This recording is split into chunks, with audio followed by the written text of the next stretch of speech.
to this lunch hour so along with Kimber Bell. My name is Kim Christopherson, and I'm here with my buddies. I've got Andrew behind the camera and Libby, who's going to be helping us answer questions for parts 4 and 5 of the Spring Showers quilt. Let's go ahead and get started.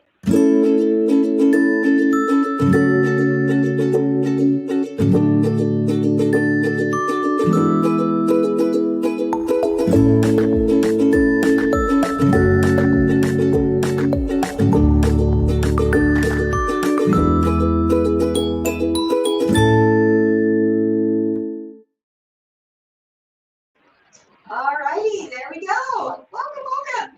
Hey, I've got some people commenting saying hello again. Yes, hello again to all of you. It is a Wednesday, so that means I was just on not too long ago for What's New Wednesday. And now we're at the lunch hour. So that means a sew along for the Spring Showers quilt. Because I was not here last week, we are combining parts 4 and 5 today. We're going to wrap this baby up, get it done, and put on your wall. I can't wait to see how you decorate with it. So here we go. With the lunch hour sew alongs, we don't go through every single little step. We feel like, the book can also help outline that very well. My goal is for doing this is to give you some tips and tricks and things that are going to help you along the way. So that's what we're going to be doing today. With part 4 that I'm going to start with, we're going to go over some of my tips for those dimensional embellishments. And then for part 5, we will go over how to do your background quilting of your borders. All right, so here we go. The first thing I'm going to start out with is how to do those Chenille Clouds. Don't you love this block? I've actually gone through and done the majority of it until we get to the chenille portion so that I can then show you my tips for doing the chenille. All right, so let's go ahead and get a close-up of that. This is the cloud and sun shining, poking behind the clouds block. Oh, I loved making this block. I put this together last night so that we could get it far enough to get to the chenille portion. But what you see here, of course, is the applique of the bottom cloud, which will soon become chenille. And then behind these clouds, this blue one and even this velveteen one, we actually placed flexi foam behind that. That flexi foam came in your embellishment kit, and that is something that you place just as you would like a regular applique piece and cut the extra away. You do the same thing with flexi foam, and then it stitches the satin outline and all of the extra details on top of that foam, giving it a fun little poofy look. And then you can't help but smile when you see the gold glitter sun. Oh my gosh, just peeking out there behind the clouds. Brighter days are ahead, my friends, right? And I love the look of that sun peeking out. So today I'm at the very last 2 steps of doing this block because that's when I'm going to add the layers for the chenille. And I'll also note that in the background, I actually did my background quilting with the cloud design. And I don't know how well you can see it there, but again, it gives it some extra dimension and it just looks gorgeous on the background of that quilt block. Oh, there we go. I like that. A little bit. There we go. Oh, yes. Thank you, Andrew. So there we have it. So right now, we're going to do the chenille portion. So what I want you to do is go ahead and open up your books. 2-page. Got all my sticky notes here ready to guide me through today. We are looking actually at page 23. So let's take a look at where I'm at so you can follow along too. This is something that, again, with our lunch hour sew-alongs, I feel like it's more helpful to just sit back and grab a cup of coffee and watch and then go back and do it later. So, whatever you'd like to do is good with me. So we're at about the second column, about halfway through on page 23. I have just finished step 16 there that says to stitch the cloud 1 satin outline and detail. And then that next bullet point I circled because that's the part that I'm about to show you today. And that is we're going to take our 3 extra pieces of cloud fabrics, like so, 1, 2, 3, and just layer one on top of the other. And I'm going to place it over the top of this background cloud block. Okay, so right here, I'm taking, again, my 3 layers of fabric, and I'm just placing it over the top. All right, so once I've done that, I'm gonna go ahead and I could tape it in place if you want to, or you don't. They're pretty oversized, so you may be okay not to tape it, but there you go. You could tape it in place like it shows in the directions, and then it's going to stitch a basting stitch. So it really doesn't matter what color thread you're using at this point because it's not going to be seen at the end, but I'm going to just use a light blue here. There we go. And stitch the basting stitch. And of course we got our hoop cam ready to go.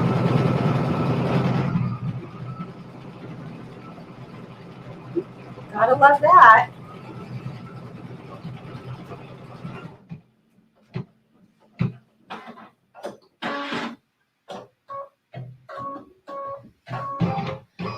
Okay, what that did, let's take a closer look here, is that it just stitched an outline, okay, a little bit longer of a stitch because we'll be cutting that out a little bit later. But now I'm going to put it back in on the machine, and it's going to stitch a variety of swirls. And that is our last step.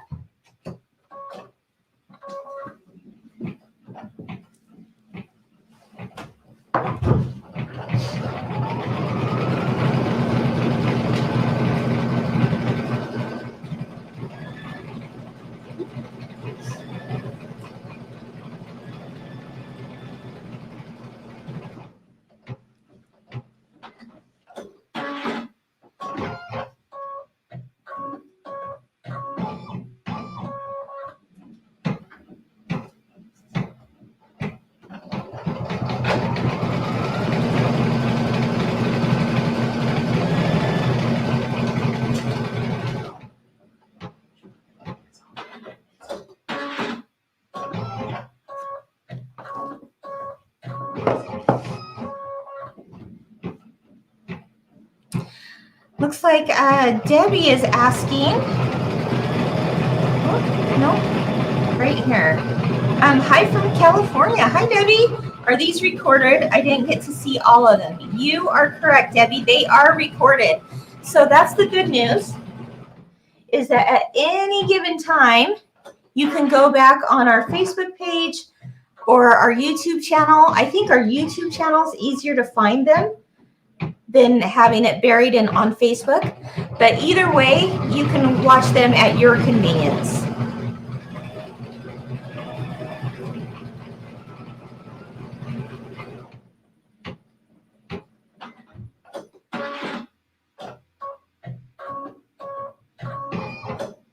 All right. There we go. Let's take a look overhead. And if we can get an up close of this, that will be really helpful. I'm going to take my applique scissors here, and I'm going to cut around the outside of the cloud where the basting stitch is at. Okay, let's go even closer.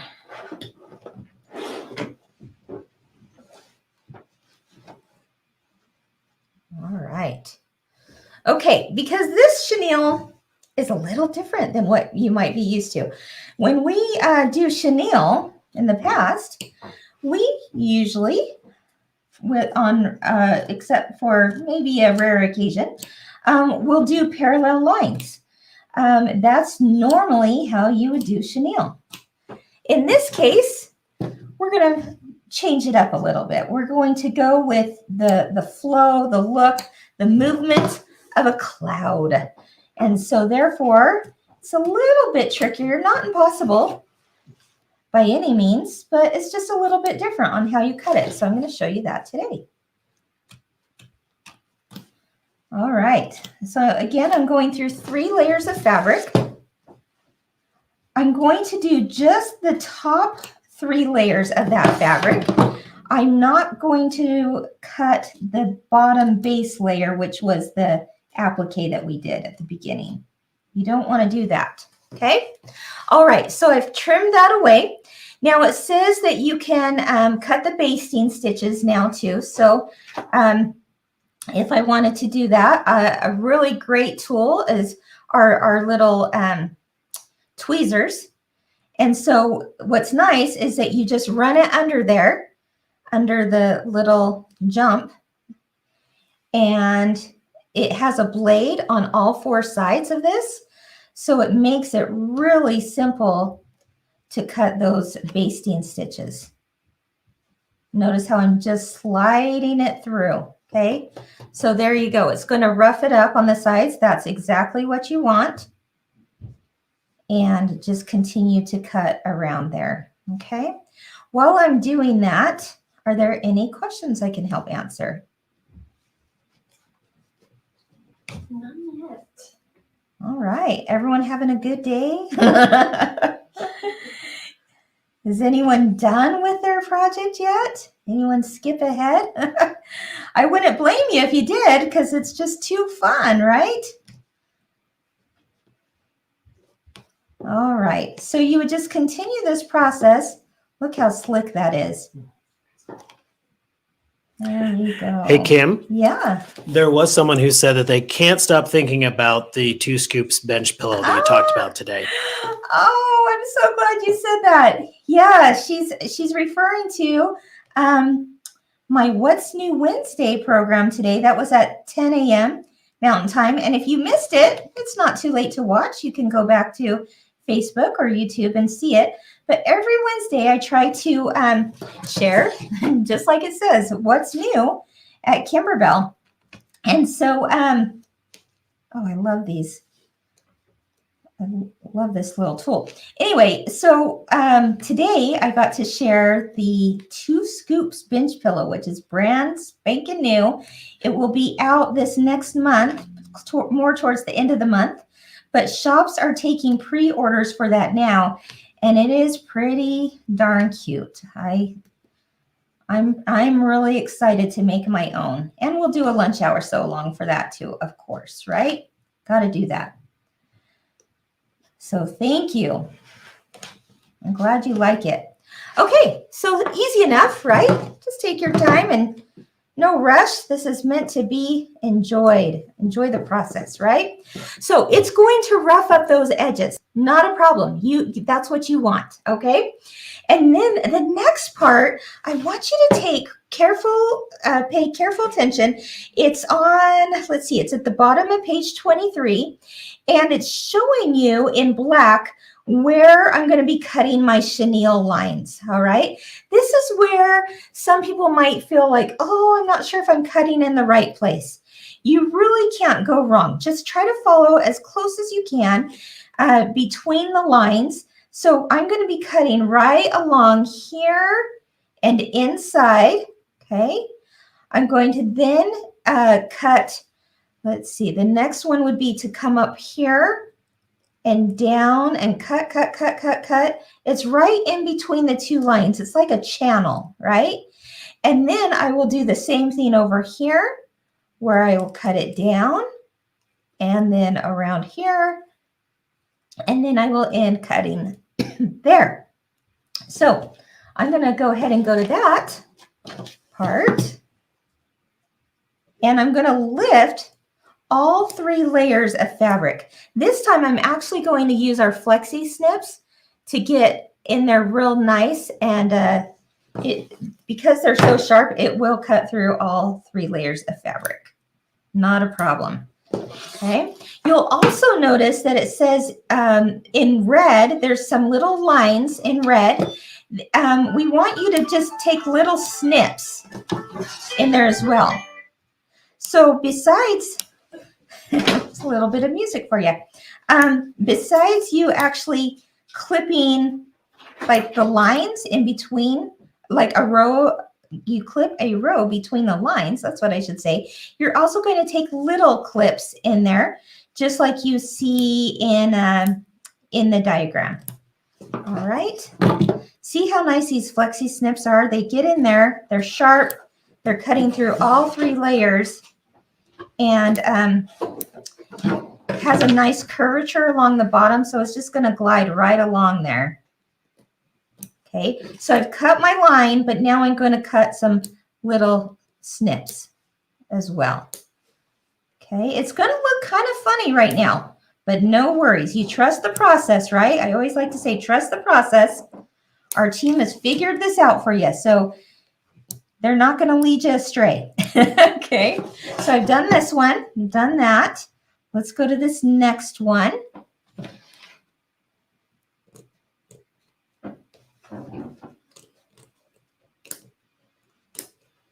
Okay.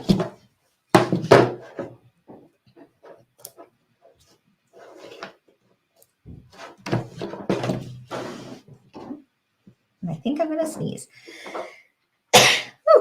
Okay.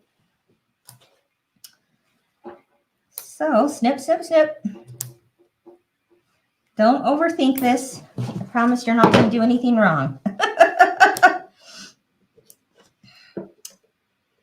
All right. Okay, and then one last one is right here. Do you see what's going on here? Whoop, right there. Just a few little snips here and there. Easy peasy. Again, you're going through the top 3 layers of fabric. You're not going through that bottom applique layer. Let's see. Let's get that in there. So I cut my line. I cut a channel, I guess I could say, in between the lines. And then I do a few snips here and there. Okay, so at this point you're going, okay, well, that doesn't look very good. Never fear. I've got 2 recommendations for doing chenille. One would be a spray bottle. Okay, here we've got our Kimberbell spray bottle, of course, right? And just with water, I'm going to mist it. And then the second would be to use some type of chenille brush. Now, some people would even use like a toothbrush.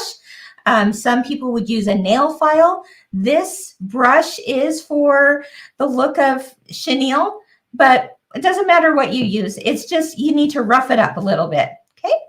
So I'm just going to give it a few squirts of water, soften up those fibers a little bit. And now I'm just going to, in a circular motion, rough this up. Now, if I were doing this again, I probably would use a color or thread that would match my clouds. I'd probably use a cream.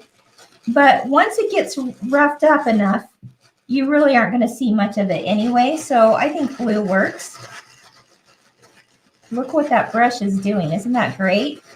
So just be patient with it and give it some little love right there. Let's spray it a little bit more. Again, we're just loosening up those fibers in a circular motion. And pretty soon you're going to have fluffy chenille clouds, which is so stinking cute. Alice says, if you don't like the chenille look, is there a way to change this step? Absolutely, Alice. The nice thing is that the first layer you've put down, I think it's actually the very first step of the directions. Yeah, when you go to do this block, the very first step is to do an applique piece. So there was an applique piece on the cloud first. You could just leave it at that, and then you would just skip these last two steps. You could also use like a velveteen. We use velveteen here, but you could use another velveteen or a minky fabric would be really cute. But yeah, we're just using that. Isn't that fun?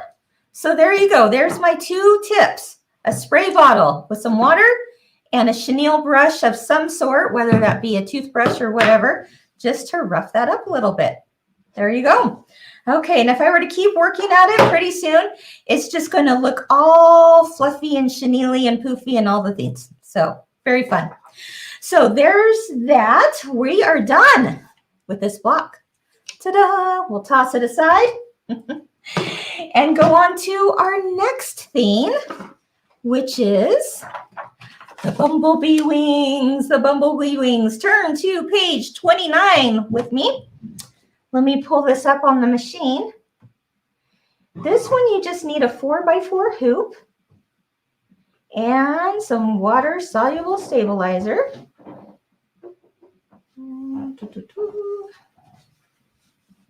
All right, I'm looking for the wings. There we go.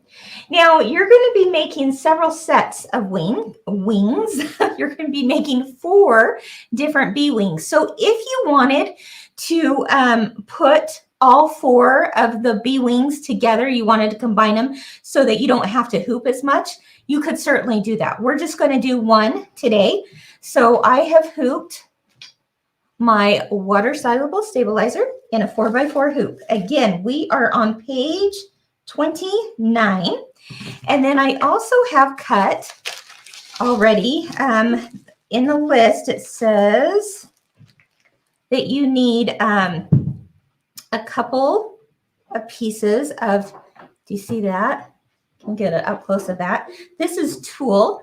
And if you got a kit, then you will have this, an embellishment kit, you'll have the tulle in there. So we're using 2 pieces of tulle and a single piece of mylar. All right. So all of that, again, is included in the embellishment kit. You're going to love the look of this when it's done. And it is such a simple thing to do. So I'm going to put my 4x4 hoop on. It does say to note that your top thread should match your bottom thread. So your bobbin thread, you want, if you're going to do your bee wings white, you want your bobbin thread to be white and your top thread to be white. In this case, I'm actually, because I want you to see it better, I'm going to do these wings in, again, the light blue color, just so that you can see on camera better what's happening. But if I were doing it, again, for my own project at home, I would probably keep it to white, but it's up to you. White or gray or maybe a cream color would be nice. So let's look at step number 1. It says to stitch it out directly on the stabilizer. It's just an outline of the bee wings.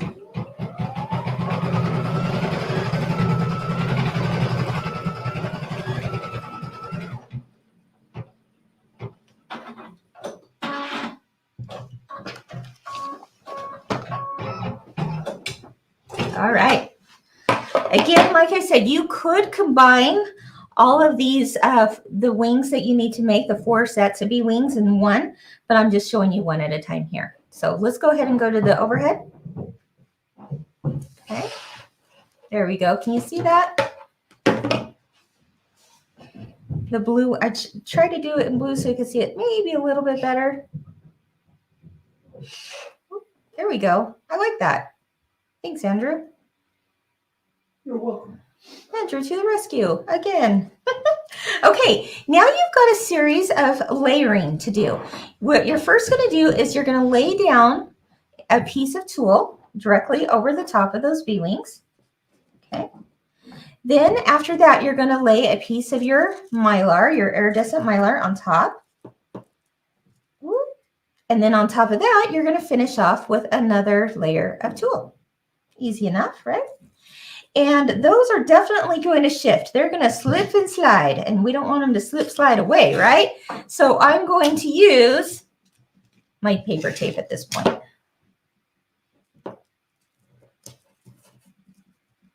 Just to keep it in place. All right. Now, what's going to happen next is it's going to do a series of stitches where it's going to do a tack down line and a decorative fill line. All right. And then we'll trim away the extra. So let's go ahead and go to that point.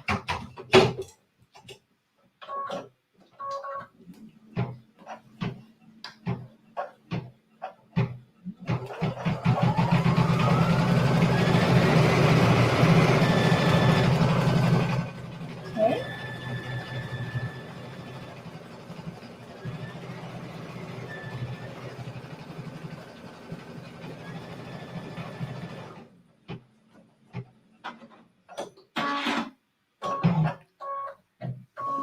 Okay, so it did the tack down line, and now it's about to do the decorative fill, which will take merely seconds.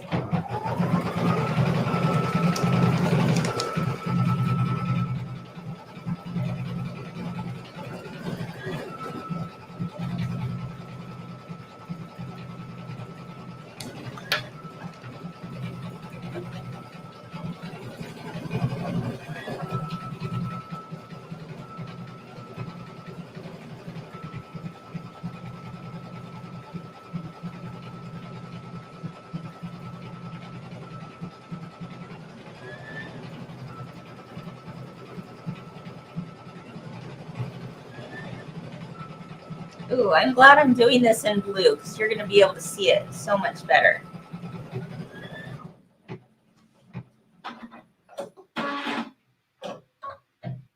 Oh, that is pretty. That iridescent mylar just does a little something, something. I'll tell you what. I love it. Okay, so we've got that. Let's go ahead and go to the overhead.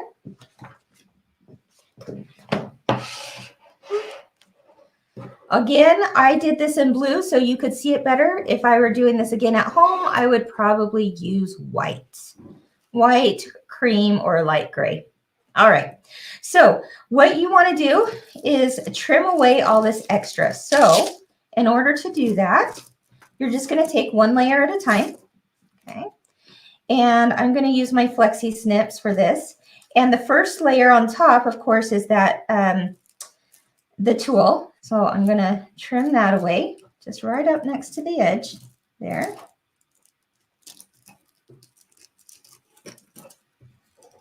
Okay. And then the next layer is the tulle, or not the tulle, the mylar. And that's really easy because I can just tear it. Those stitches around there make it really simple to just pull that away. And look at that. I don't even have to use my scissors to cut it. It's kind of fun. That's one of my favorite steps right there. And then finally, there's one last layer of tulle. Now, some people have asked, what is the purpose for the tulle? Well, I'm glad you asked. That is because we want to give the look of having, freestanding lace, but we need it to have a barrier so that we can also add mylar to that look of freestanding lace. If we didn't add some kind of barrier like the tulle, then where does the mylar go? It's possible that it's going to fleck off and go all over the place. So we need a barrier on both sides. That's why we use that. Okay.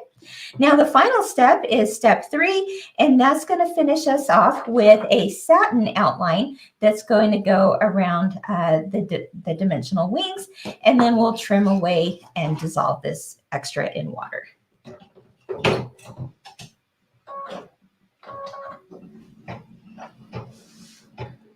All right. Easy peasy, right? This is what I love about Timberbell projects, is that they're just it's not the same old thing. It's not like one applique after the next applique after the next applique. You're adding dimension. You're adding some really unique factors that just make it over the top cute and make it a whole lot of fun to stitch out. It kind of mixes things up a little bit, right? So now it's doing that final satin outline.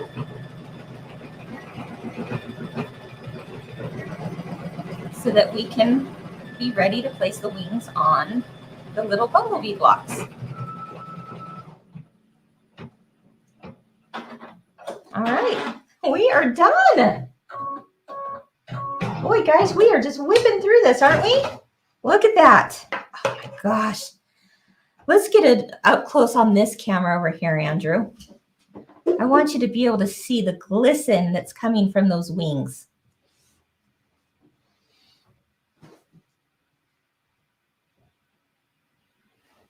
Look at that. Do you see the sparkle, sparkle, glisten, glisten? Again, I would put 4 of these in a hoop so you don't have all of this excess stabilizer. But oh my gosh, that is just fun. So now I'm going to cut away most of the wash away stabilizer and then dissolve any that's remaining. I'll just pop that baby out of the hoop. And just trim, you know, pretty close, about maybe 1/8 of an inch away. Doesn't really matter because it's all going to be dissolved here in just a minute.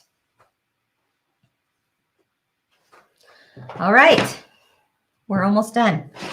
Now we have to dissolve it. There's a few different ways you can do that. I think the easiest way is just to run it under cool water for a few seconds, and it'll just let it all disappear, right? Another way is to take like a little bowl and just drop it in the bowl and let it soak for a few seconds. Again, that will all wash away.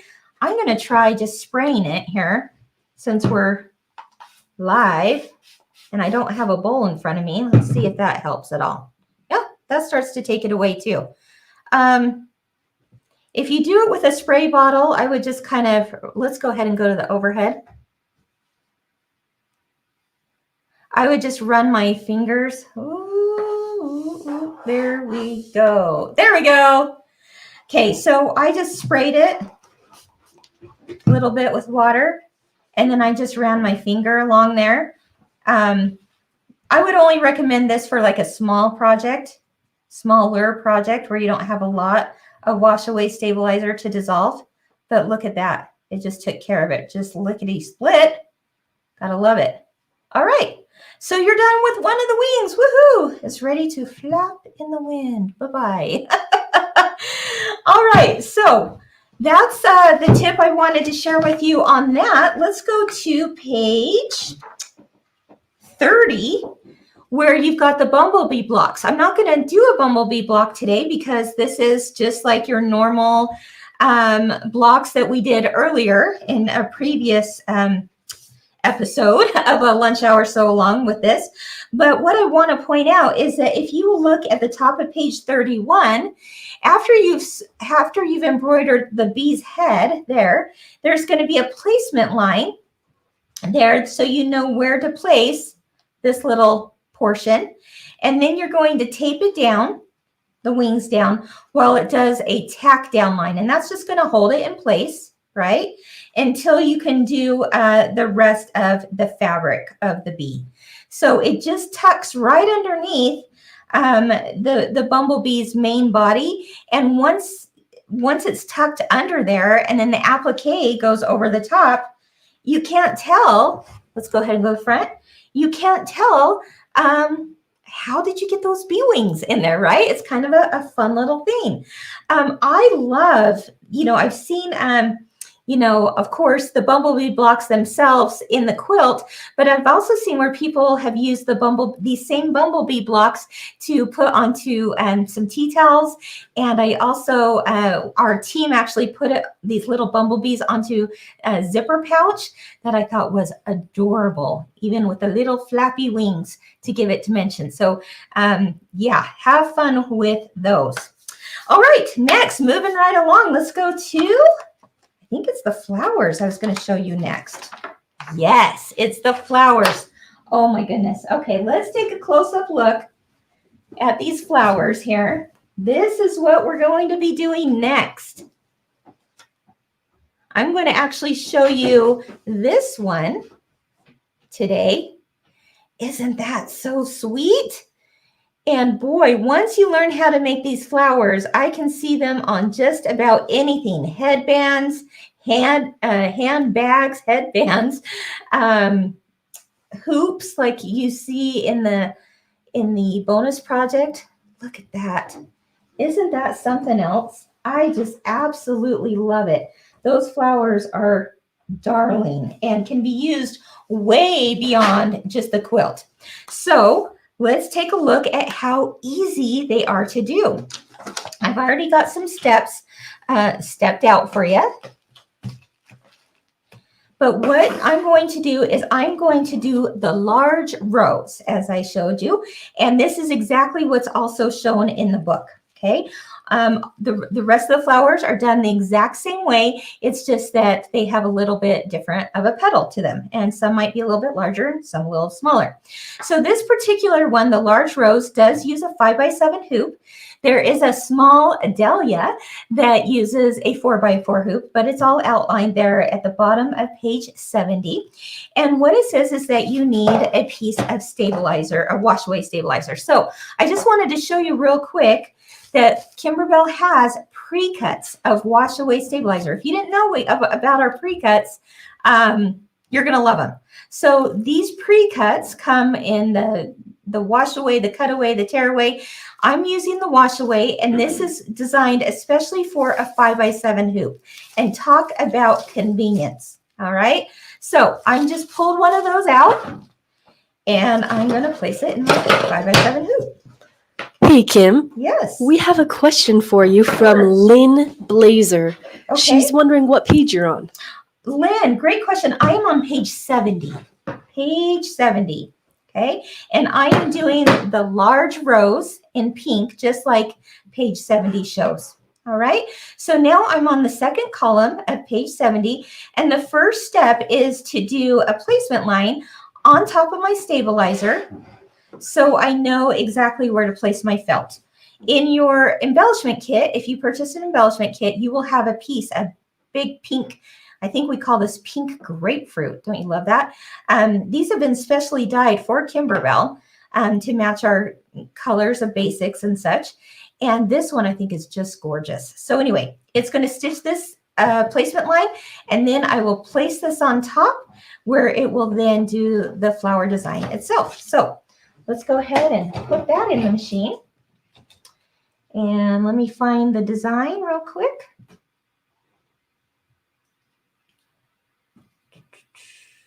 All right.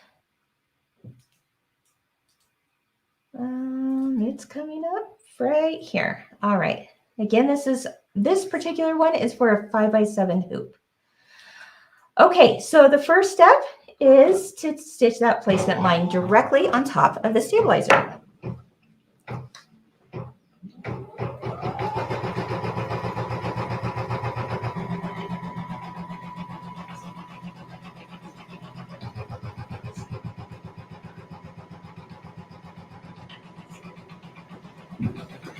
We have one more question for you, Kim, if that's okay. Okay, this question is from Kathy on YouTube. Okay. And she says, I'm new to Kimberbell embroidery, and I'm wondering if there's a good video on assembly of a quilt with blocks that have quilting in the background. You know, okay, real quick, before I answer that, Kathy, let me change my thread real quick, because then we can answer it while this stitches out. Let me tell you real quick though, I'm going to change my thread to black, because the first step that's going to happen after I've laid down my felt is to do what we would call the cutting line, the flower cut line. And so my tip here is to use a very high contrasting color for that cut line. So in this case, I'm just going to use black so that it's really easy for me to tell where I need to cut it afterwards.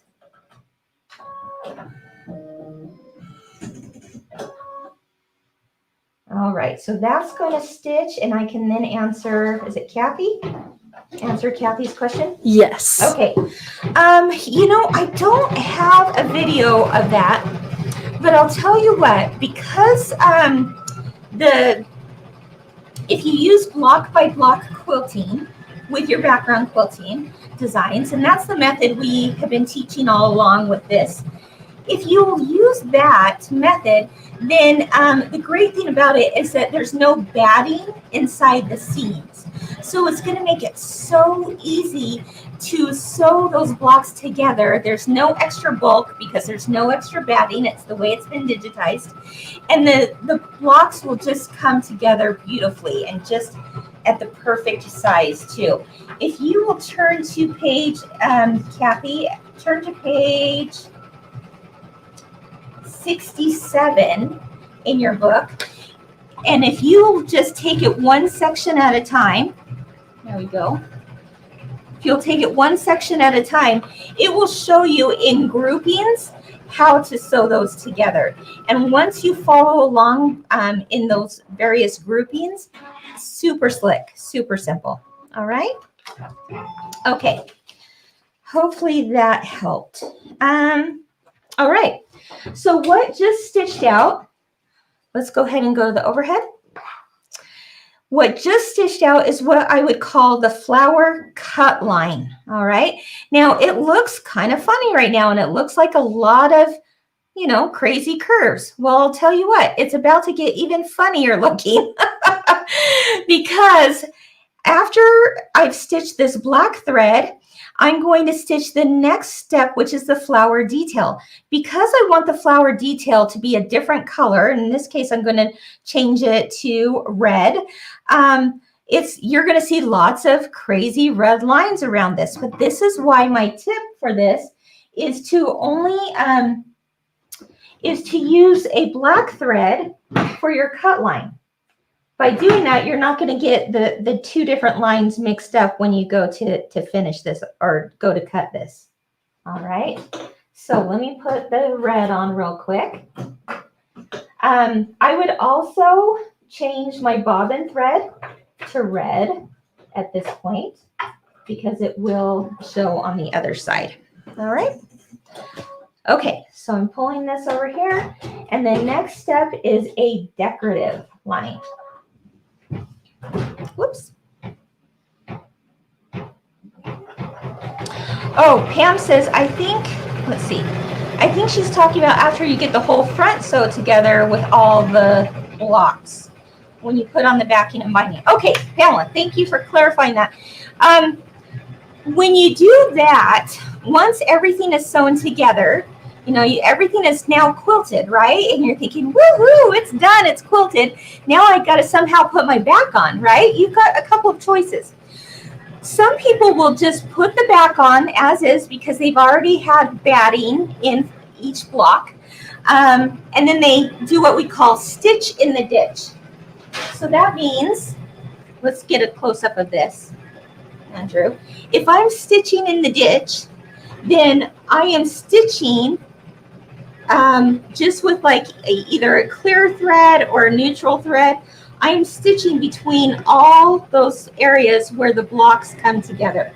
That's what we refer to as stitch in the ditch, okay?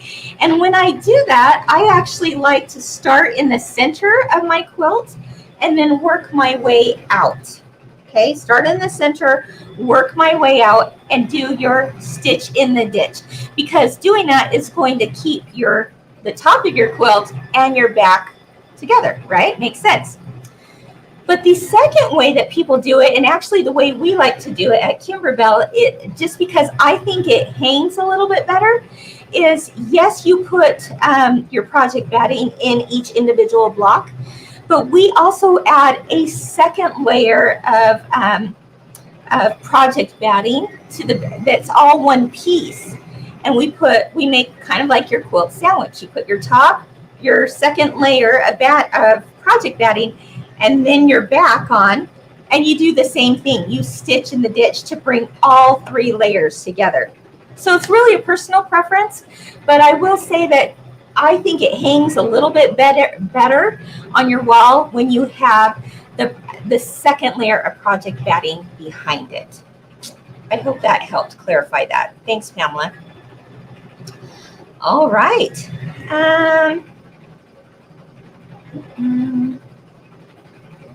Donna asks, on the clouds, why did you clip? It's to give it even more texture. You're going around curves.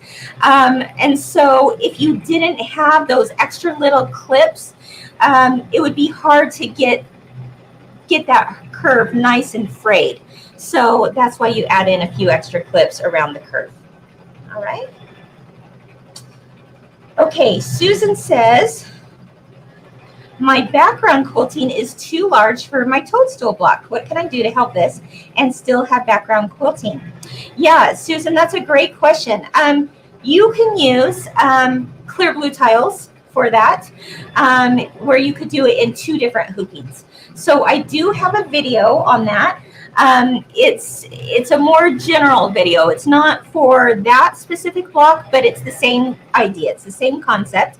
And so if you will, I think, Libby, can you find that video link? It's how to quilt on a larger block when you have a smaller hoop. It's a pretty new video. If you will follow that, Susan, that video, that concept is the same for what you're talking about there, and that should help. Okay? All right. It looks like we're on Google right now. Did we want that? Okay, there we go. All right. So Libby's going to find that link to the video, and then that will certainly help you, Susan. And then once you've done your background quilting, then you can easily put your design on top. All right. Okay, so it has stitched. Do you notice? Let's get an up close overhead of this. Whoop, there we go. Lots of lines going on.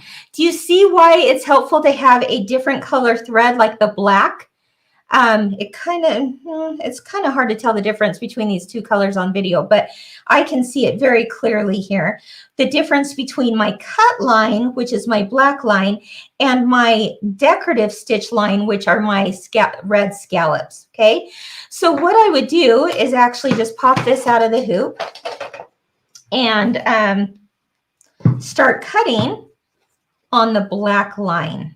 All right, and I'm cutting directly on top of the stitches because I want those stitches to go away. I don't want to see the black thread, right? I just want to see the red decorative.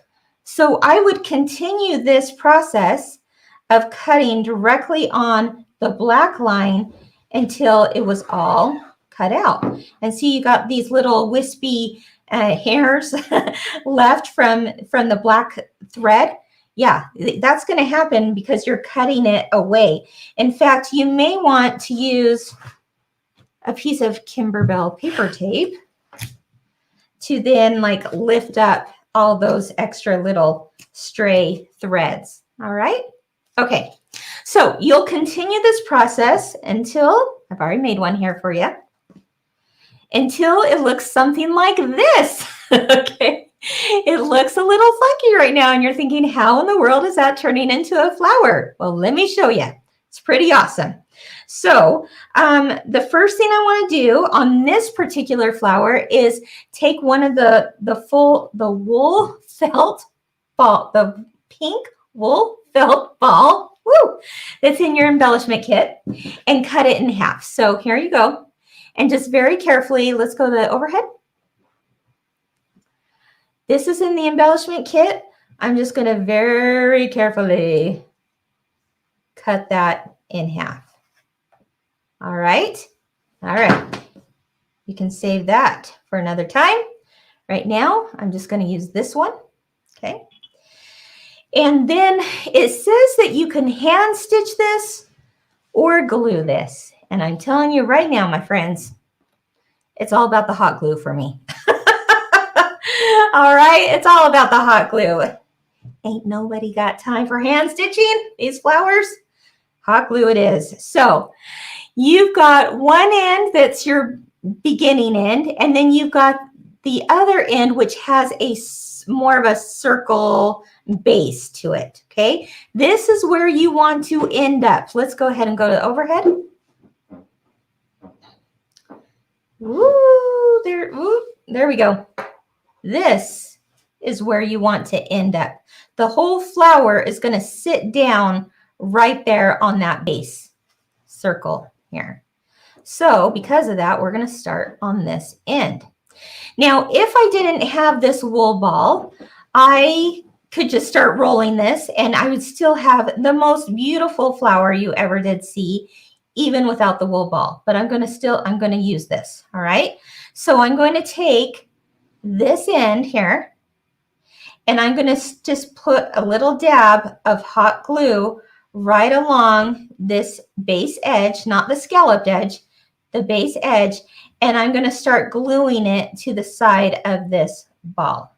All right. So go ahead and move this over and put just little tiny dabs of glue. Now I did this demo before on a What's New Wednesday, and I went back to my teaching days when I would teach kids how to glue their projects, and I would say this phrase, just a dot, not a lot, just a dot will do. And so as they were gluing, they would all repeat, just a dot, not a lot, just a dot will do. So that's what I'm saying for you guys today too. Just a dot, not a lot, just a dot will do. Okay, so once you've got it wrapped around that circle or that felt ball, now I'm just going to continue this process. Around and around and around we go. Okay, now it's going to look kind of funky right now. Just be patient. And again, what does Kim say? Trust the process. Here's a question for you, Kim. Okay. This one's from Mary Dahlman. Okay. She's wondering, did you use matching thread on the backside for the flower? I did, Mary. That's why you'll want to use a matching bobbin thread because as you can see, you do see it from both sides. So that's a great question. And yes, indeed, you want to use that.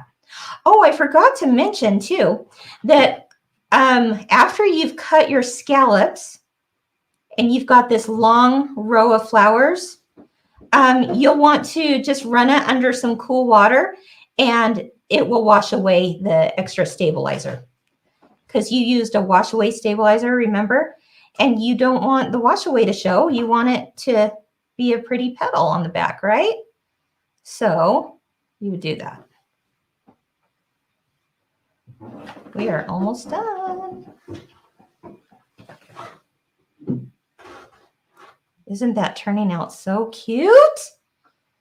Oh my gosh. Tell me in the comments where you can see making more of these flowers and for what or for who or whatever. Oh, I want to hear them. I'm going to show you a project that I made some extra flowers for because they were just too fun to do. Anyone have some great ideas? Look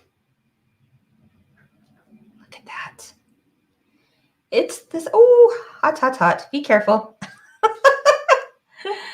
Just a dot. Yeah, just a dot. Andrew reminded me. Kim, just a dot, not a lot. Sarah says, these flowers will be used in everything. Oh, I know, Sarah. There's just some fun things you can do. In fact, I was thinking I want to make an Easter basket. Ooh. We have a basket on kimberbell.com called the Loves Me Not basket. And what I want to do, ooh, it's a download. What I want to do is make the basket and then line the top of it with these flowers. Wouldn't that be cute for spring or Easter or all of the things? Okay, so I'm getting to the bottom, right? Or I'm getting to that little edge, that round circle bottom that needs to go literally on the bottom. So what I'm going to do is I'm just going to place a little more glue, maybe more than just a dot, right? I'm placing that on the base. You see that? And then I'm just going to land it right there.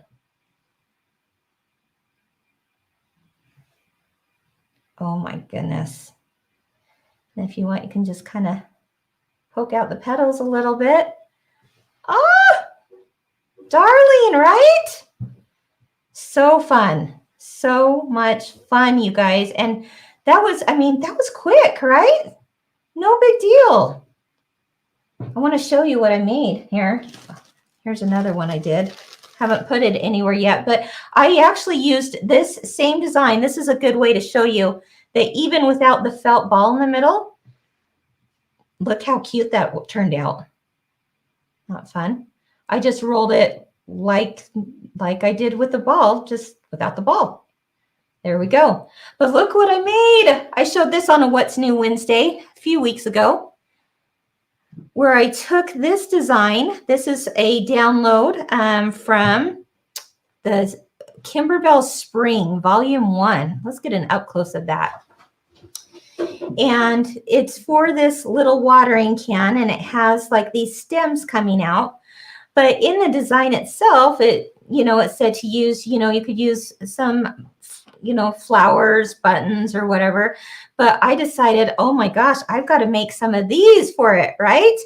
And so there you have it. Made even the felt leaves. And this just looks so cute in my spring decor at home. I have it sitting up on a shelf. And then I used our leather for the leaves, and then our different felt colors for the different flowers. Really, really fun. Della says a Mother's Day card. That would be cute, Della. Oh my gosh, absolutely. In fact, for that Mother's Day card, the gift that keeps on giving, right? You could maybe put like a clip on it and then clip that onto the card so that then the card serves its purpose, but then you have a gift on the card. You got me thinking, Della. Great idea. All right, so that is the flowers, and the leaves are done even simpler than that. What you're doing for the leaves is you're just placing a piece of green felt down and then just stitching it. There's no rolling or gluing or anything. It's just, boom, you've got leaves, just like so. All right, so I'm excited to finish this a little bit later because I'll have an extra flower. Super excited. Okay, guys, it is time to talk borders. You're not going to believe how easy this is. Hey, Kim. Yes. Before you move on to borders, Yeah. Sandy was wondering, how do you attach these flowers to the quilt? Great question, Sandy. In your embellishment kit, we included safety pins. And so we would recommend using the safety pins for those, or you could use the safety pins for the chunky bees. Okay. Or in the chunky mushrooms, you could use them for that. So, whether you got the embellishment kit or not, these kinds of things are great to just attach with a safety pin. That's how I would do it. You could certainly hand sew them. Heck, you could certainly glue them. This to me, it's a work of art. It's an embellished quilt. So you better believe I'm not going to be washing it, right? If I need to wash it, it'll be, it's something like I would never wash a painting. Well, I'm never going to wash that. It's kind of like the same, except if you needed to spot treat it, then I would do it that way. So I'm not worried if it's glued or hand sewn or even done with a safety pin, but safety pins certainly make it so that if you had to do something more with it, you could easily remove those embellishments. It's a great question. Okay. All right. Finally, today I'm going to kind of kill two birds with one stone, so to speak, because I'm going to show you that I made the grass border. This is the piece border along the bottom. And then after, I'm going to show that it's made, but that after you've pieced this, again, that's all done on the embroidery machine. Then you quilt it. Okay, so that's what I'm going to show is how to quilt that, because once you know how to quilt this sashing strip, which is the grass, then you know how to quilt these sashing strips right here, these stripes. You'll know how to quilt your inner borders right here. And the same technique is what you'll use to quilt your outer borders. So we're going to kind of do it all at once. Let's turn to let's look at the grass border. Let's turn to page 63, okay, in your book. Now, page 63, these are instructions for if you have an 8 by 12 hoop. If you don't have that size of hoop, no problem, because we try to make it possible for you to do everything in a 5 by 7 hoop. It's going to require a couple hoopings, no big deal. So the 5 by 7 directions, if you only have a 5 by 7 hoop, the 5 by 7 instructions are in a PDF that's on your CD. Okay, so that's where you'll find those. The instructions that are actually in the book are for the 8 by 12 size. Okay, so what you end up doing is you're actually piecing these blocks in the hoop, which is really, really cool. You're going to have the perfect seam allowance, all right? And you're piecing them in strips, as you see outlined there on page 63 and 64. And then it gives you a cut line at the end so that you can now cut them in sections. And what ends up happening is you get like a section like this, and then a cut section about this wide, and then a cut section about this wide, and so forth. And then you sew those all as one long strip. All right. So I want you to think of this grass border strip just like you would any other kind of border. This one just happens to be pieced, but think of it as one piece at this point. You've got all your piecing done. Now just think of it as one basic piece of fabric. Right? And if you can think of it that way, then doing any of the other borders that literally are just one piece of fabric is the same thing that I'm about to show you. All right. So I have pieced this border together, the grass border, and now I want to quilt it. So let's look at page 63. Okay, page 63, where it says the block by block quilting instructions. All right. In this case, because we had to piece it and then sew a few of the strips together at the end, we are actually you would do this just like you normally would onto stabilizer. So this is a light cutaway stabilizer, and I literally just followed the instructions exactly as outlined on page 63. Okay, just like normal. Didn't do anything, didn't worry about anything with background quilting right now. Okay, you just got to do the instructions as is outlined. Okay, but then where it says where it tells you what file to pull up, that is KDQ076, which is grass. Oh, so it's like the cutest outline of grass. So let me go ahead.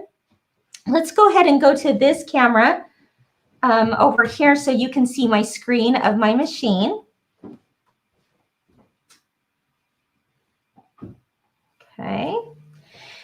Now, I like to show you on this type of machine because I can see all of my images here and everything, and so it's just easier to show you here. But whatever I'm showing on the screen is what you can also see on your computer if your machine doesn't have this capability. Okay, so it says I need to go to my KDQ076, which is right here. And I am needing my embroidery files. Now see, it says embroidery files and instructions.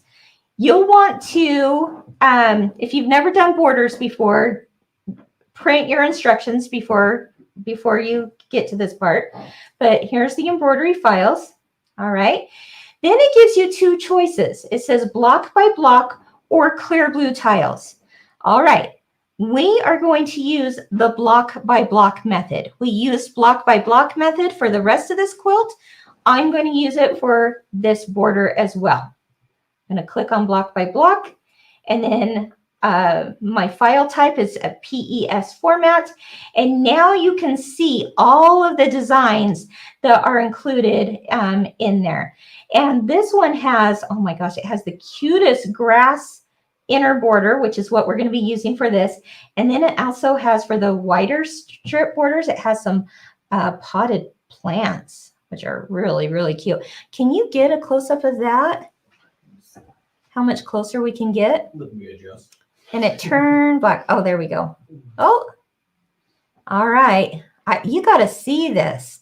Oh, it's just cute. So these, again, are grass border strips.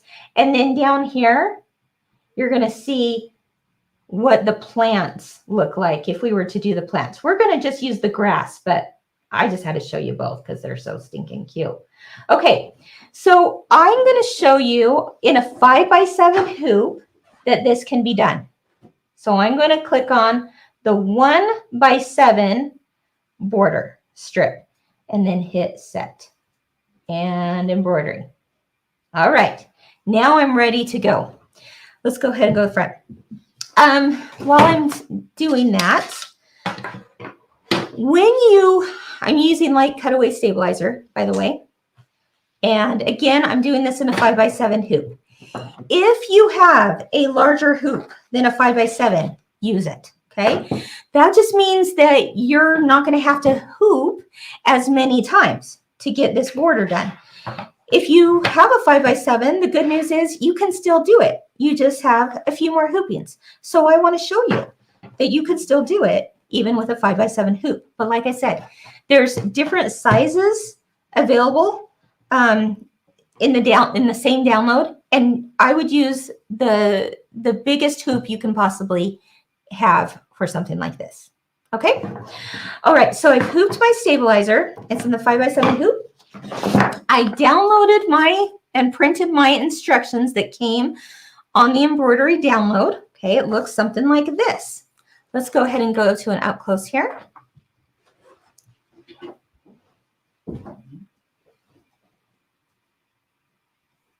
We're going to find it. Yay, there we go.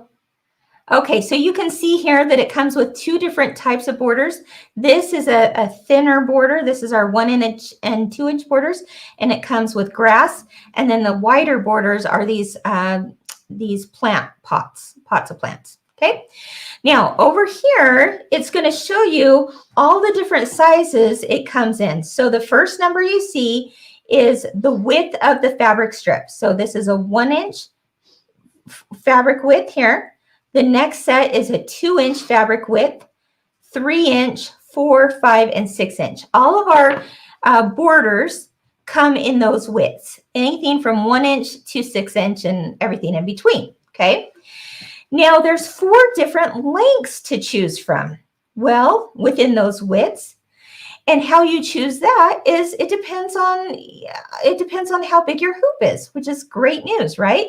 So if you have a 5x7 hoop, you can do everything I'm about to show you with it, because look at that, 1x7, meaning that that's going to fit in a 5x7 hoop. 2x7 is going to fit in a 5x7 hoop, 3x7, 4x7, and so forth.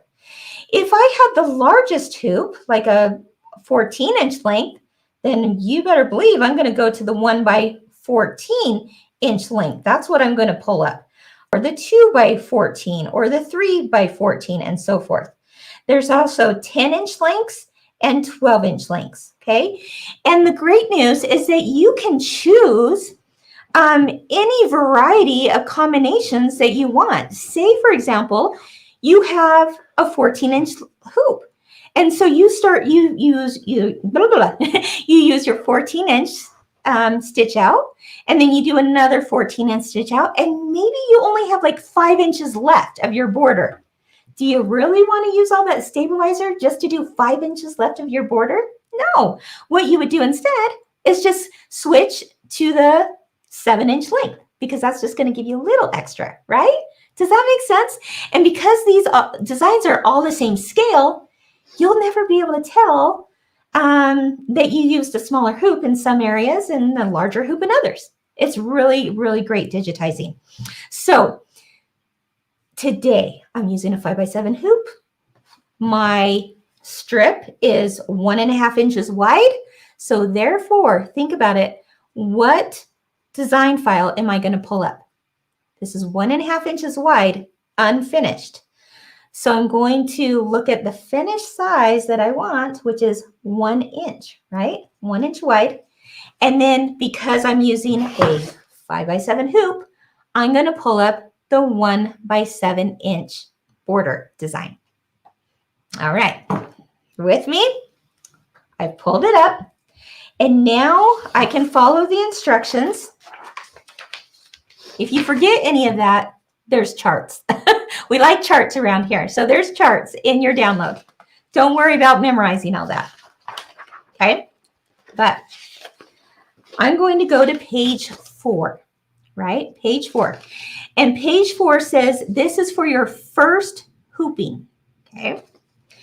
Am I going to be able to do this whole strip in one hooping? Heavens no. It's longer than my 7-inch hoop, right? So when I say first hooping, it means that there's a little part of it that's going to be stitched, but then I'm going to have to rehoop to get to the next part, and I'm going to have to rehoop to get to the next part, right? No big deal. It's so easy. And once you get the hang of this, and you're like, and it just kind of like, it just sinks in and makes more sense, you're going to be like, ah, this is easy peasy. No big deal. What was I ever worried about, right? You can do it. I know you can. So this is what we're going to do. The first step, it says, is to stitch the batting placement line. Whew, I can do that. Easy enough, right?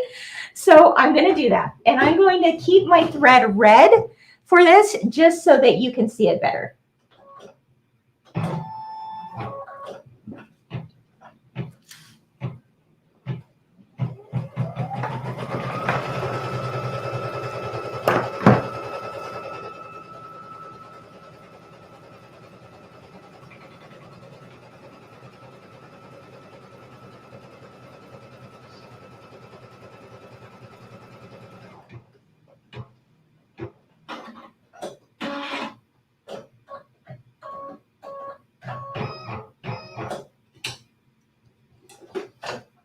All right, let's go ahead and go overhead.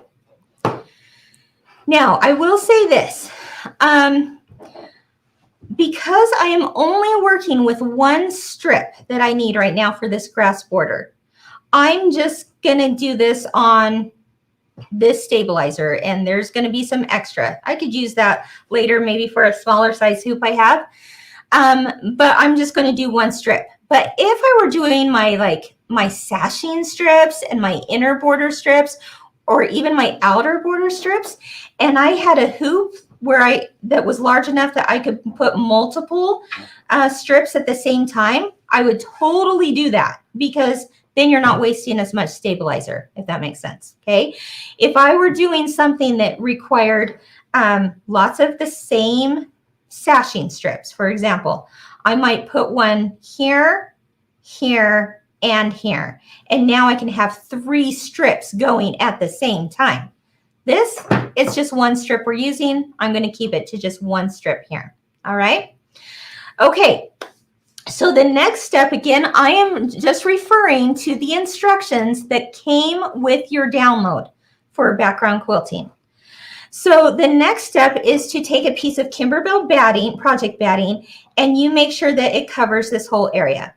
Well, in the instructions, it does give you a chart, again, to tell you what would be our recommendation for where to cut that. For me, guys, I'm just going to wing it. I know that it needs to be larger than this box. So I'm just going to simply cut off. I'm eyeballing it, right? And I'm just making sure that it is larger than the box that I just stitched. All right. So I've done that. And I'm going to tape it in a couple of places just so that it doesn't move. Okay. It doesn't matter the size that this is right now, because you're going to be cutting it down to the right size here in just a minute. Now, the great thing about this is that because of the way it's digitized, you're not going to have batting in your seams.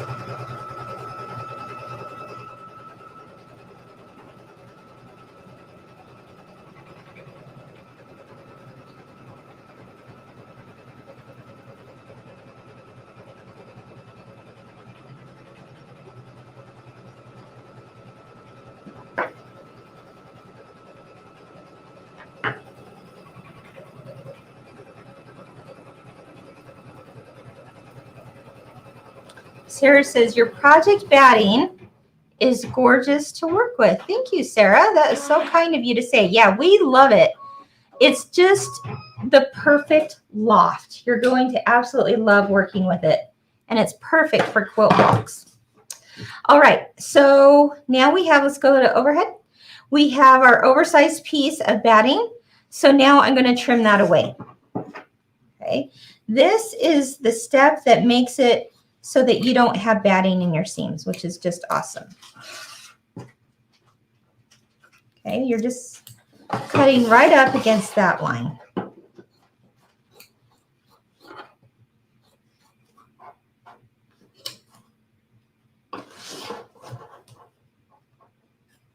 Okay, so now what's going to happen is I'm going to put this back onto the machine and it's going to stitch a 1/4 inch outside of the long border. Okay, it's not going to worry, it's not going to do a 1/4 inch over here or on top. It's just going to stitch it outside here. All right, so let's go to that point. Again, the thread color doesn't matter here, but I'm using red so that you can see it.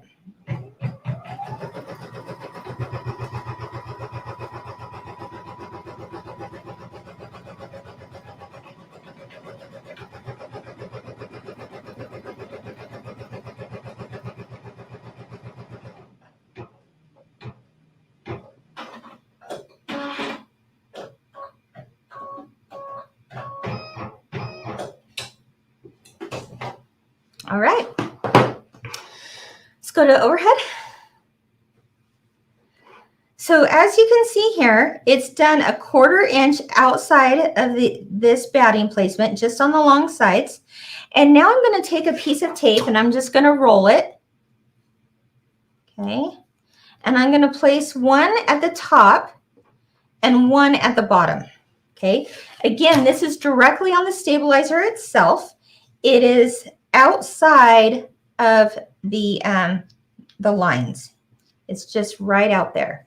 And the reason why we do this is because now I want to take my strip, my border strip, and I'm going to place this. Now it says in the directions about 1/2 inch. I actually go a little bit less than that, and I go about 1/4 inch above at the top, and I just tape that down. Okay, when I say above, it's just right above this placement line. Okay, tape that down in place. You're going to have some extra sticky right there, no big deal. In fact, if you wanted to, you could even just tape it a little bit that way on top too. There we go. And then I'm going to lay this down on top of here, but I'm making sure that these outer edges align with these outer edges. Okay, and then because I have the tape at the bottom, it's just going to lay on top of that tape. Uh-oh, the battery, there we go. Woo! Saved the day, Andrew. Okay, so there we go. We're just placing this right down the middle of that line. Do we want to go to this camera here? Okay. Our overhead camera battery went out. So we'll do it this way.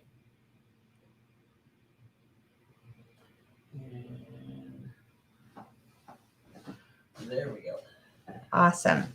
Okay, so I've just placed that over, making sure it's all lined up right here. And then because I had that roll of tape underneath, I'm just going to gently place that there. All right. So now when I go to put this on the machine, the next step it's going to do is a tack down stitch. Let's go ahead and go here. And it's only going to sew on this side and over on this side.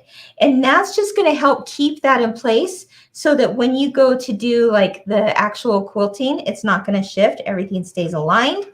And you don't have to worry about it being seen because it's not going to show. It's going to be inside your seam allowance. All right. So don't worry about that. Okay. So let's go ahead and tack that down.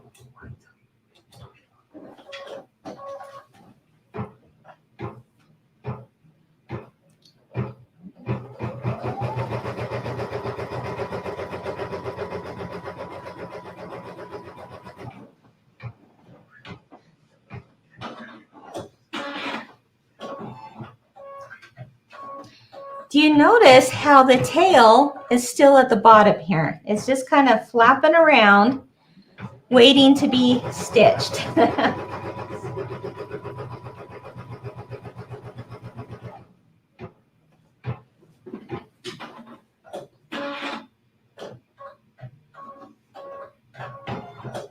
All right, there we go. So as you can see here, it's stitched down a tack down line on each side. This is again going to be sewn into the seam. You're not going to see it, so don't worry about the thread color, all right? Because now we get to my favorite part, which of course is the background quilting. And in this case, it's the blades of grass. So it's going to stitch on top of that to look like grass. And because I want it to look like grass, I'm going to change my thread color to green.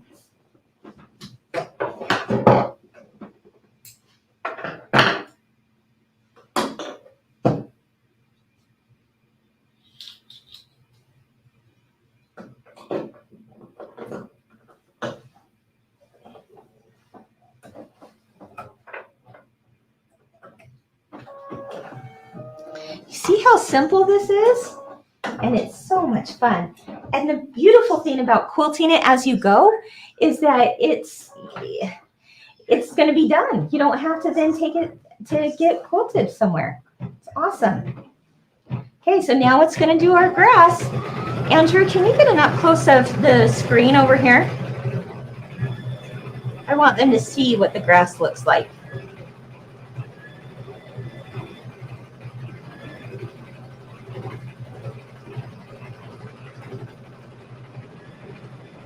Does that show up?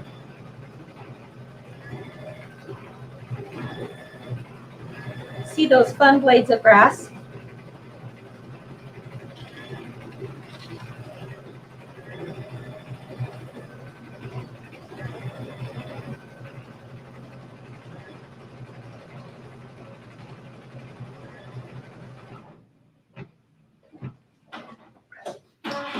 All right.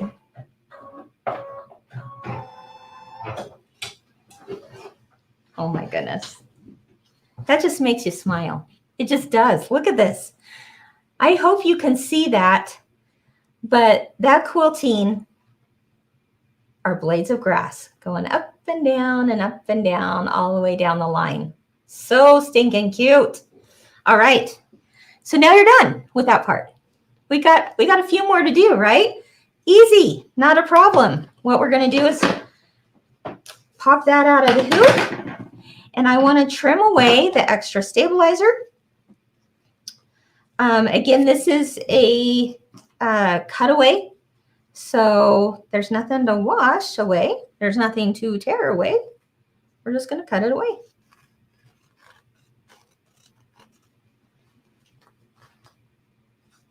Okay. And you'll repeat this process. There's just one little difference. Oh, so cute. All right. We've got part of it done. You see that? There's the back of it. But we need to do more, right? Again, this is where if you do have a larger hoop, you would use it. If you don't, no problem. It's great either way. So how do we get the next hooping? How do we get this to line up without having to worry about it really lining up? It's easy. I'm going to take another piece of stabilizer. This is, again, our light cutaway. We do have pre-cuts of this too, so if I would have brought that today, I would probably use those since this isn't a 5x7 hoop. Okay. But remember how I said there's the first hooping, as you see here. See that? First hooping. Now we're going to go on to the next page, which is the second hooping, or additional hoopings, I guess I should say. From here on out, you're going to do additional hoopings, all right? First time is just the first time. It's really simple. We cut away our extra stabilizer, but what we want to do now is actually start with the batting placement line again, okay? Again, this is where You've seen this before, right? Saying, oh yeah, I know what we're doing.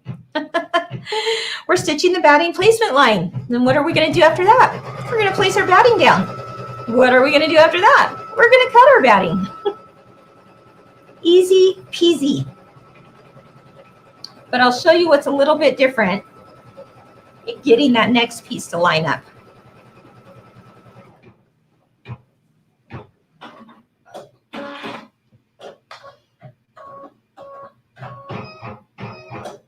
All right. So as you know, we did our placement line for your batting. Now I just need to cut a piece of batting that's larger. Again, if you really wanted to, you could look at the directions or the chart in your download and do it that way. Or you can be like Kim and just eyeball it.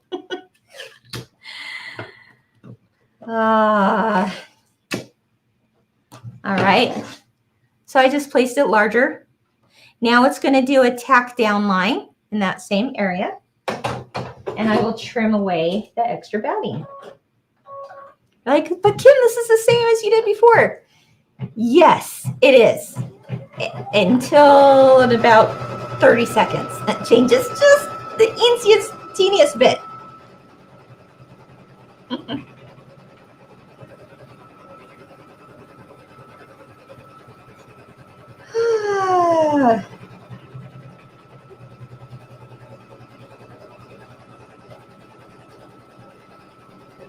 Nilda says first time with Kim, first time with her husband.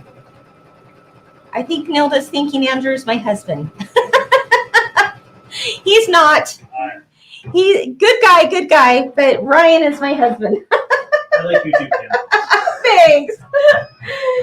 Yeah, Andrew is everybody's pal around here, that's for sure.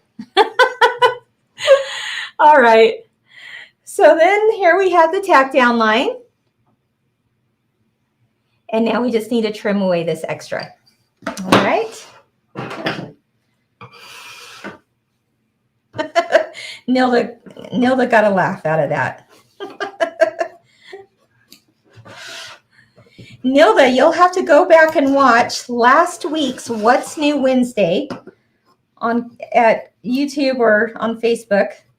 And I was gone out of town at a conference for shop owners.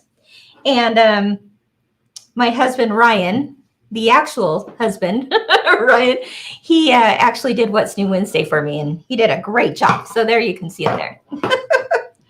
All right. So this did the tack down line, and then I trimmed away the extra, right? So think about this. What's going to happen next?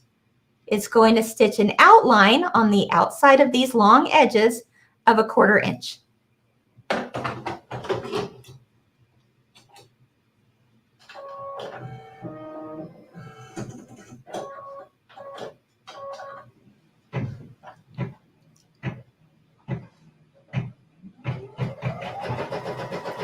Nancy, you are so welcome. She says, thanks for all the tips. It makes this quilt so much easier.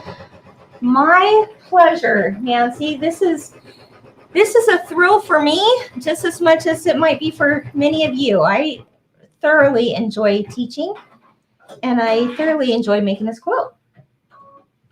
All right, here's the part where it gets just a tad different, just a little. Okay. What we did is we stitched the outline, right, for our fabric placement, but we got to know where, let's see, does that show up very well?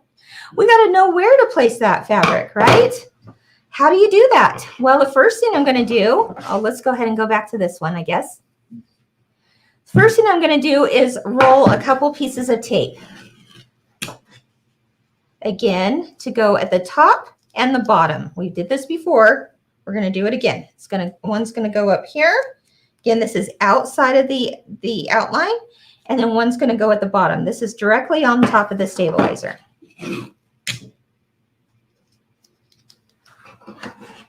Okay. Next one will go right here. All right. So this now has only quilting on a part of it. Okay. So what you're going to do is you're going to fold this on top of itself down where, let's go ahead and go up close. We're going to fold this on top of itself, right sides together, and we're bending it where the end of the batting landed. Okay, so let me show you from this side. If this is the end of our, we stitch this is the end of our batting, but we still need to stitch this. We're just going to fold this one on top of it, of each other on itself, right? And then we need to tape this to here. But we're going to line up where this bent to the top of the line here, right above, right where the batting ends. Okay, so right here, we're placing it right there. And then we're going to lift. And because we have that roll of tape there, it's going to just keep it nice and in place. And then remember, we're going to line up these edges with these edges until you get to the bottom where there's more tape, and it's just going to stay in place there. All right. They still have a little wing flying. No big deal. We'll get there. All right. So it's taped down. Now we're ready to put it back on the machine where it's going to do what? It's going to do. Tell me. It's going to do. Not quilting. Andrew. Sorry. Andrew said quilting. You know better than that, Andrew. Sorry. Tack down. Tack down. You got it. Tack down. Stitches. And why? Because we don't want it to move when we do quilt it. All right. You totally knew that though, didn't you? Yeah. I am certain of that. Michelle's got it. She says, tack down. Janet says, we are like nesting the batting together. Yes, that's a great way to put it, Janet. That's exactly what you're doing.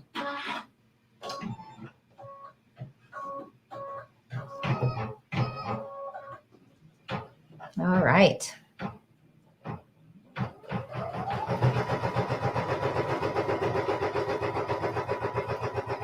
Okay, and now we can stitch the grass, our favorite part.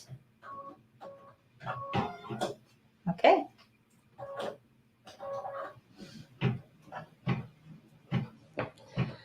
Woo! Easy peasy.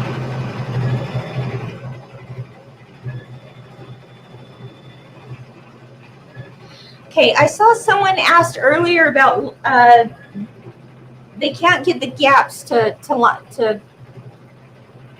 up. It's not meant to have them line up. It's all, that's the beauty of what these designs do is that, let's go ahead and go to the front. These designs are not meant to touch necessarily. It's just a random flow of grass, right? It's just random quilting of grass strands. If you wanted to get really particular with lining things up, no problem. You could do that by you know, adjusting where your needle lands. You would move your needle to exactly the point where one ended. But our recommendation is not to worry about that. You just want to stitch one after the other, and then it will all just flow. Okay. So there we go, guys. That's all there is to it. Oh, it's cute. Cute. Any questions? So what I'm going to do next is actually cut away the extra stabilizer, just like we did before, and repeat this process. Easy as that. And you will do this same process for any of the other sashing strips. We used clouds on the striped sashing strips, which is super cute. And then we used a fun border design for those wider borders. Okay. Here is a question for you. Okay. Let's hear it. Let's see. Sarah J. from our YouTube channel. She Okay. is wondering, on these pieced blocks, do you iron seams open or one side? Sarah J, that's a great question. So she's asking about the piece blocks.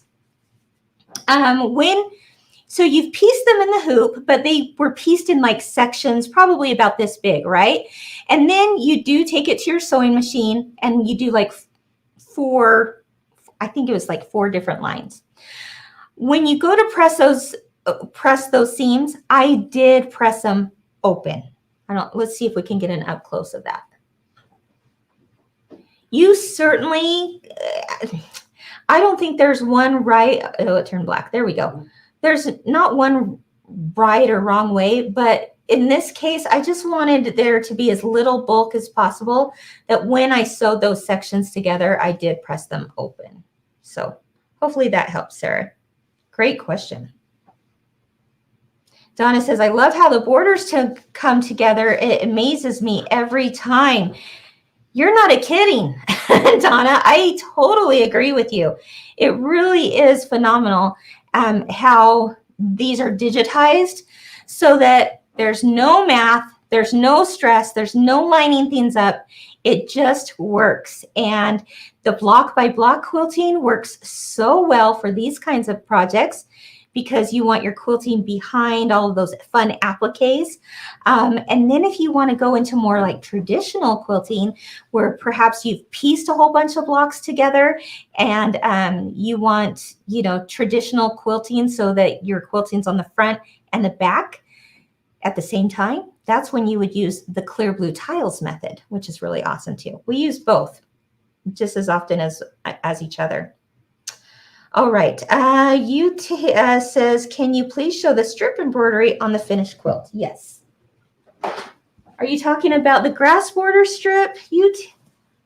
Let's see.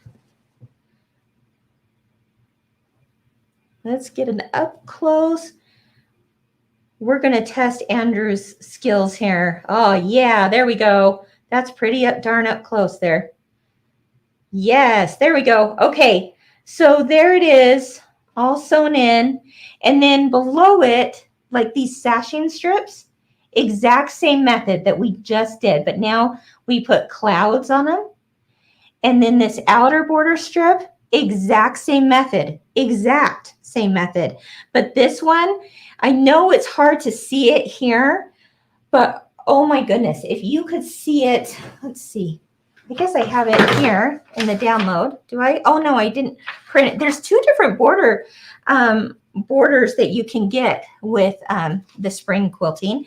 But the other one, besides the plant one, is one that has wagons, like the little red wagon that's in the quilt. There's like wagons and pots of flowers and some umbrellas, I think. Really, really cute stuff that our digitizer has done. One of them has done. All right. Oh, good. I'm glad that helped you. Thank you for your question. Ellen says, does the length of the strip shrink after embroidery? It can be possible. We like to usually give you a little wiggle room with that because there's not embroidering on top of that background. Like appliques and stuff that would really pull at your fabrics, then usually it's not a big deal. But certainly you could add that just in case. That would be up to you for sure. Okay. Shirley says her spring showers finally came in, but she can't get to the shop to pick it up yet for a few days. It's killing her. Oh, Shirley, I'm so excited for you. Just plan, let's see, today's Wednesday. Maybe you can get it by Friday and just have like a total me time weekend, right? Just relax, tell everybody else, like, busy, can't do nothing. I've got my time now to work on my spring quilt. I hope you have a really good weekend doing that. That's what you can look forward to, right, Shirley? All right. Well, I think that's all, folks. Thank you for joining me today. Again, if you've missed any of these prior sew-alongs, whether it be this quilt or any of the other projects we've done here at Kimberbell in the last few months, lunch hour sew-alongs are always available to watch. You can find them on our YouTube channel at Kimberbell Designs over there. And while you're there, like and subscribe so you'll never miss one. And you can also find it on Facebook. Okay. Again, thanks for joining me. I will try to go through the questions as soon as I can to answer anything else that I wasn't able to get to live. And the next sew along, I think, is going to be 2 scoops, maybe. We'll have to see which one's coming up. But whatever it is, we're going to have a whole lot of fun together. Take care, everyone. Have a wonderful day. Bye-bye.